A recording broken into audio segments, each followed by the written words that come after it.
24일 수요일 새벽 예배에 오신 여러분을 환영합니다. 오늘 우리들에게 주시는 하나님의 말씀은 마태복음 17장 1절부터 8절까지만 읽어보겠습니다. 마태복음 17장 1절부터 8절까지의 말씀입니다.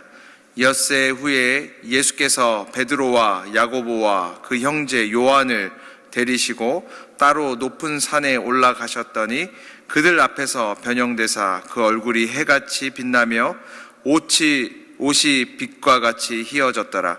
그때에 모세와 엘리야가 예수와 더불어 말하는 것이 그들에게 보이거늘 베드로가 예수께 여쭈어 이르되 주여 우리가 여기 있는 것이 좋사오니 만일 주께서 원하시면 내가 여기서 초막 셋을 짓되 하나는 주님을 위하여 하나는 모세를 위하여 하나는 엘리야를 위하여 하리이다. 말할 때에 호련히 빛난 구름이 그들을 덮으며 구름 속에서 소리가 나서 이르시되 이는 내 사랑하는 아들이요 내 기뻐하는 자니 너희는 그의 말을 들으라 하시는지라. 제자들이 듣고 엎드려 심히 두려워하니 예수께서 나와 그들에게 손을 대시며 이르시되 일어나라 두려워하지 말라 하시니 제자들이 눈을 들고 보매 오직 예수 외에는 아무도 보이지 아니하더라. 아멘. 저희는 계속해서 아침마다 마태복음의 말씀을 가지고 하나님의 은혜를 나누고 있습니다. 오늘은 예수님께서 변화산에서 변모하신 사건의 내용을 이야기하고 있습니다. 우리 1절과 2절의 말씀을 다시 한번 읽어보겠습니다. 1절과 2절입니다. 엿새 후에 예수께서 베드로와 야고보와 그 형제 요한을 데리시고 따로 높은 산에 올라가셨더니 그들 앞에서 변형되사 그 얼굴이 해같이 빛나며 옷이 빛과 같이 희어졌더라. 성경에서 이렇게 이야기하고 있습니다. 엿새 이후에 예수님께서 베드로와 야고보와 요한을 데리고 높은 산으로 올라가셨는데 거기서 예수님이 변화되신 거예요. 얼굴이 해와 같이 빛나고 옷이 정말 희고 힐 정도로 정말 아름답게 영광스럽게 변모하신 사건을 기록하고 있습니다. 여기서 중요한 것은 엿새 후라는 이야기입니다. 그 엿새 전에 어떤 일이 있었냐면요, 예수님께서요 제자들을 불러 모아놓고 자신의 순환을 예고하셨습니다. 내가 이제 예루살렘으로 올라가게 되면 대제사장들과 서기관과 바리새인들에게 핍박을 받게 될 것이고 거기서 죽게 되고 3일 이후에 부활하게 될 것이다. 순환 예고를 하시게 됩니다. 그런데 이 순환 예고의 사실은 그것은 예수님 이외에 많은 제자들에게도 엄청나게 큰 영향을 미치는 이야기였습니다. 우리들은 여기서 몇 가지 사실을 알게 되는데요. 첫 번째로 예수님께서는 사명을 허락하실 때에 믿음과 확신과 확증을 다시금 주신다고 말씀하고 있습니다. 3년 동안 예수님을 따랐던 제자들을 생각해 보십시오. 그들이 좋았던 직장, 세리 마태 같은 경우는 세리라는 좋은 직장을 내버려두고 예수님을 쫓았습니다. 어부들은 그물을 내버려두고 부모님을 내버려두고 예수님을 쫓았습니다. 모든 것을 내팽개치고 예수님을 쫓았던 사람들에게요, 한쪽에는 이런 마음이 있었을 거예요. 내가 언젠가는 보상을 받게 될 것이다. 예수님을 쫓아다녀 보니까 예수님 대단하잖아요. 예수님 가시는 곳마다 사람들이 벌떼처럼 몰려옵니다. 예수님이 손대는 자들마다 귀신이 쫓겨나가고 병든 자들이 낫는 역사가 있는 거예요. 대단한 일들이 일어날 것 같은 거예요. 그런데 그 상황 가운데 예수님께서 말씀하시는 거예요. 나는 죽게 될 것이다. 나는 바리새인과 서기관들과 제사장들에게 학대를 당하게 되고 박해를 받게 되고 끝내는 죽게 될 것이다. 이 말은 단순히 그들에게요 슬픈 이야기가 아니라 허탈한 이야기처럼 들려왔을 수도 있습니다. 그래서 베드로가 이야기하잖아요. 그렇게 되지 않기를 원합니다. 그렇게 이야기하고 있는 거죠. 그런데 예수님께서는요 그 순환을 이야기하신 이후에 그들에게 사명을 전하신 이후에요 믿음과 확증도 허락하시는 거예요. 6일이 지나고 나니까 이 변화산에 올라가셔서요 보여주시는 거예요. 자신의 영광스러운 모습을 보여주심으로 그들의 마음의 심령에 새로운 확신과 믿음을 허락하시는 것이죠. 우리가 모세의 사건을 잘 알고 있습니다. 하나님께서요 모세에게 사명을 허락하십니다. 너희가 애굽 땅으로 들어가서 나의 백성 이스라엘 백성들을 구해내라. 바로의 손으로부터 해방시켜라. 그런데 그 사명을 주신 이후에요, 어떻게 하십니까? 확증과 믿음을 또한 주시잖아요. 어떻게 해요? 지팡이를 던져보아라. 던졌더니 뱀이 됩니다. 다시 지팡이, 그 뱀의 꼬리를 잡으라. 꼬리를 잡았더니 다시금 뱀이 지팡이로 변하잖아요. 뭘 이야기하는 것입니까? 이 뱀은요, 아주 소름 돋는 동물이에요. 아주 두려운 동물입니다. 우리가 TV로도 뱀을 보면요, 이상하게 소름이 돋아요. 두려워요. 그러니까 하나님께서 모세에게 말씀하시는 거죠. 이 땅에 어떤 두려운 것도 내가 컨트롤할 수 있는 능력을 내가 허락해 주겠다, 이 말씀이시죠. 또 이렇게 이야기하잖아요. 너의 손을 품에 품어보라. 넣었더니 나병이 하얗게 들었어요. 그러고 나서 다시금 품에 넣어보아라. 넣었더니 어떻게 돼요? 완전히 낫게 돼요. 하나님께서 어떤 능력을 주시는 것입니까? 어떤 확증을 주시는 것입니까? 살고 죽는 것은 내 손에 달려있다, 이 말씀을 하시는 것이죠. 사명만 주시는 것이 아닙니다. 그에 대한 확증 또한 주시는 거예요. 우리가 기드온 이야기를 너무나 잘 알잖아요. 기드온이요, 이 미디안 백성들이 두려워서요, 이 포도주 틀에서 이 타작을 하고 있을 때 하나님의 사자가 나타납니다. 그리고 이야기해요. 이 큰 용사여, 내 손으로 이 이스라엘 백성들을 미디안 땅에서 구원해내라. 여러분, 그 사명만 주신 게 아니잖아요. 증거를 요구하니까 어떻게 하십니까? 이 양털을 두고요, 이 마른 바닥이었는데 이렇게 기도합니다. 이 양털에만 내일 아침에 이슬이 맺히고 이 바닥에는 다 마르게 해주십시오. 그 다음날 가보니까 어떻게 해요? 양털을 짜니까요, 물이 가득한데 바닥은 말라 있었어요. 한 번 더 믿음의 확증을 달라고 요구합니다. 그 다음날에는 다르게 반대로 이 바닥은 젖어 있지만 이 양털 뭉치에는 물이 없게 해달라고. 근데 하나님께서 또 확증을 주시잖아요. 사랑하는 여러분, 하나님께서 우리에게 새로운 일들을 허락하시고 사명을 허락하실 때요, 두려워하지 마십시오. 우리의 믿음은 연약하지만 하나님께서 우리가 믿을 수 있는 믿음의 확증과 증거들을 허락하셔서 우리로 믿게 하시고 그 능력 또한 하나님께서 허락하신다고 말씀하시는 거예요. 또 한 가지 우리가 알 수 있는 사실이 있습니다. 무엇이냐면 이 땅에서의 영광과 하나님께서 허락하시는 영광은 다르다는 거예요. 여러분, 여기서 어떻게 합니까? 예수님의 얼굴이 해같이 빛났다고 이야기해요. 예수님의 이 옷이요, 너무나 희어졌다, 빛과 같이 희어졌다고 이야기해요.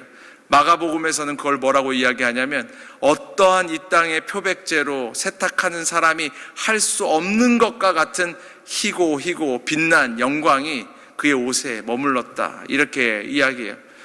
사랑하는 여러분, 우리가 이 땅에서 얻을 수 있는 영광이 있습니다. 그런데 사명자가 하나님으로부터 얻는 영광은요, 다르다는 거예요. 이 땅에서 우리가 얻게 되는 영광보다요, 하나님께서 허락하시는 영광은 훨씬 크다는 거예요. 여러분, 예수님의 모습이 어땠을까요? 행색이 어땠을까요?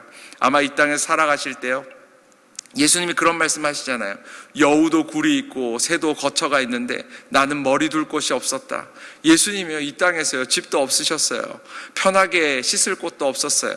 아마도 얼굴이요, 까칠하셨을 거예요. 뭐 이렇게 거칠하셨을 거예요. 아마 그렇게 깨끗하고 뽀얗지 않으셨을 거예요. 예수님이 입고 다니던 옷은 어땠을까요? 그렇게 하였을까요? 세탁이 잘 된, 이렇게 우리가 세탁소에서 맡기고 나면 깨끗한 그런 옷이었을까요? 그렇지 않겠죠.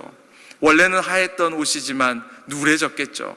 아마도 반은 노숙인처럼 보이지 않았겠습니까? 그런데 하나님의 영광을 보여주시는데 이 땅에서 얻을 수 없을 만큼 빛난 영광을 하나님께서 보여주십니다. 우리가 요한계시록에 보면 성도들이 입을 옷에 대해서 몇 군데서 이야기하시는데요, 한 군데서는 이렇게 이야기합니다. 성도들이, 고난에 이긴 자들이 얻게 되는 옷이요, 예수 그리스도의 보혈로 씻음을 받은 옷이라 그래요. 하얀 옷, 세마포와 같은 옷.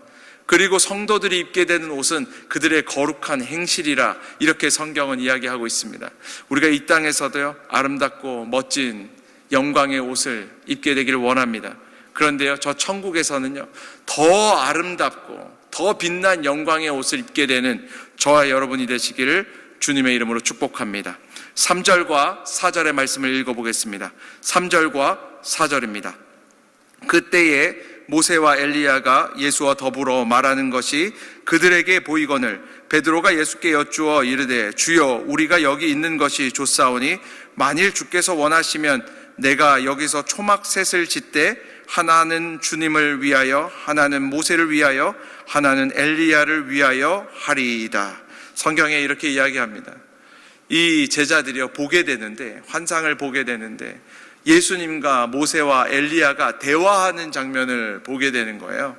그러니까 베드로가요 너무나 멋진 장면인 거예요. 너무나 큰 영광인 거예요. 그래서 이렇게 고백하죠.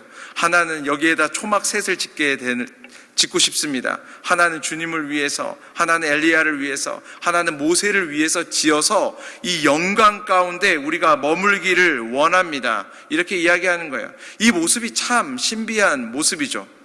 모세는요 이미 예수님 오시기 1500년 전에요 출애굽 시대의 사람입니다. 엘리야 선지자는요 800년 900년 전에 분열왕국 시대 때 선지자입니다. 그리고 예수님이 계세요. 근데 이 세 분이 지금 함께 모여서 대화하고 있는 장면을 이야기하고 있는 거예요. 아마 이스라엘 역사에서 가장 위대한 인물 5명을 꼽으라면요 그 중에 이 세 분은 무조건 들어갑니다. 우리가 이 세 분 말고는 아브라함, 보통 다윗 왕, 이 정도 들어가는데요. 너무나 대단한 장면이죠. 너무나 황홀한 장면이죠. 이것을 보고 베드로가 너무나 놀라는 장면입니다. 우리가 여기서 몇 가지 사실을 알게 되는데요. 첫 번째는 죽음이 끝이 아니라는 사실입니다. 여러분, 모세가요 1500년 전에 느보산에서 죽었습니다. 엘리야 선지자는 800년, 900년 전에 죽음을 보지 못하고 이 하늘로 승천하게 됩니다. 그런데 지금 그 세 분이 어때요? 한 자리에 모여서 대화하고 있어요. 뭘 이야기하는 것입니까? 우리가 가끔 믿음의 사람들이 이런 이야기를 합니다. 우리가 천국에서 만나게 될 것이다. 여러분, 이 말은 농담이 아닙니다. 그냥 하는 말이 아니라는 거예요. 우리는 만나게 된다는 거예요. 인종과 연대와 나라와 상관없이 믿음의 사람들, 하나님의 사람들은 다시금 죽음을 넘어 만나게 되어지는 날이 오게 된다는 거예요. 우리는 죽음의 사망에 속박된 인생이 아니라고 성경은 이야기하고 있는 거예요. 또 한 가지 우리가 알게 되는 것이 있습니다. 무엇이냐면 영광에는 항상 고난이 따르는 법이라고 이야기하고 있습니다. 여러분, 지금 이 장면이 얼마나 영광스러운 장면입니까? 이 이스라엘 역사의 가장 위대한, 역사의 가장 아름다운 사람들 세 분이요 지금 한 자리에 모여서 있는 것을 이 제자들이 보게 되는 거예요. 모두가 봤습니까? 아니에요. 수많은 무리들이 있었는데 그분들을 못 봤어요. 12제자가 있었는데 그분들 다 못 봤어요. 지금 3명만 뽑혀서 그 영광스러운 것들을 바라보고 있는 거예요. 베드로와 요한과 야고보만 그걸 보고 있는 거예요. 여러분, 저는 대통령님 댁에는 안 가봤고, 제가 대통령 비서실장 하시던 때 어떤 분 이렇게 가봤어요. 되게 가봤는데요. 이 나라의 높은 분만 만나도 영광스럽죠. 저는 그때 처음 알았어요.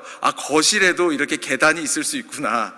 거실이 너무 넓어가지고 거실 중간에 이렇게 계단이 있더라고요. 그리고 경찰들이요 한 1분 30초마다 한 바퀴씩 그분 댁을 이렇게 순찰한다고 이야기하더라고요. 여러분, 그런 사람들만 만나도 영광스럽죠. 그런데 역사 전체의 가장 위대한 인물 세 분을 동시에 보는 그 영광이 얼마나 영광스럽겠습니까? 그러니까 베드로가 이런 이야기 하는 거죠. 여기가 좋사오니 초막셋을 지어서 여기에 머물고 싶다는 거예요. 그런데 우리가 알게 되는 사실이 있죠. 그리스도인은, 하나님의 사람들은 영광의 산에만 머무는 사람이 아니죠. 진정한 영광은 고난이 따르는 법이죠. 그 산에서 내려와야 되는 거죠.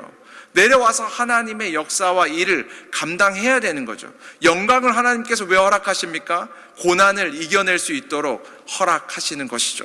여러분, 생각해 보십시오. 여러분, 베드로는요 예수님을 위해서 십자가에 거꾸로 달려서 돌아가셨다고 이야기하잖아요. 야고보는요 첫 번째 순교자입니다. 이 사도 요한은요 마지막까지 박해받다가 반모섬에서 요한계시록을 쓰는 정말 놀라운 삶을 살게 되잖아요. 우리들에게 이야기하고 있는 것 같습니다. 우리는요 하나님의 영광을 봐야 합니다. 예배 때에 하나님의 영광을 누리는 사람들이 되어야 합니다. 하지만 또한 우리는 한 주를 살아가면서 이 땅 가운데 고난을 짊어지는 것을 두려워하지 않는 사람들로 살아야 합니다. 이 영광과 고난의 양면을 다 가진 사람이 진정한 그리스도인이라고 오늘 성경은 이야기하고 있습니다. 오늘 하루 이 땅에서 살아갈 때요, 하나님의 영광스러운 모습을 우리의 가슴 가운데 가지고 담대히 고난을 이겨내는 믿음의 사람들이 저와 여러분들이 되시기를 원합니다. 고난을 두려워하지 않는 믿음의 사람들과 교회가 이 땅에 죽어가는 영혼들을 살릴 수 있는 줄로 믿습니다. 제가 잠시 기도하겠습니다. 하나님 아버지, 감사합니다. 오늘도 하나님의 아름다운 영광을 우리들에게 허락해 주셔서 감사합니다. 언젠가 다시금 만나게 될 믿음의 동역자들의 이야기를 들려주셔서 감사합니다. 이 땅의 영광보다 죽음 너머의 천국에서의 아름다운 영광을 바라보는 사람들이 우리들이 되게 하여 주시옵소서. 그 영광을 위하여 오늘의 고난을 두려워하지 않는 믿음의 사람들이 우리들이 되게 하여 주시옵소서. 담대히 주의 몸된 교회의 남은 고난을 우리의 삶 가운데 짊어짐으로 승리하는 믿음의 사람들이 우리들이 되게 하여 주시옵소서. 오늘도 각자의 십자가를 짊어지고 고난을 두려워하지 않는 믿음의 성도님들을 통해서 하나님께서 마음껏 역사하시고 일하시는 하루가 되게 하여 주시옵소서. 예수 그리스도의 이름으로 감사드리며 기도드립니다. 아멘.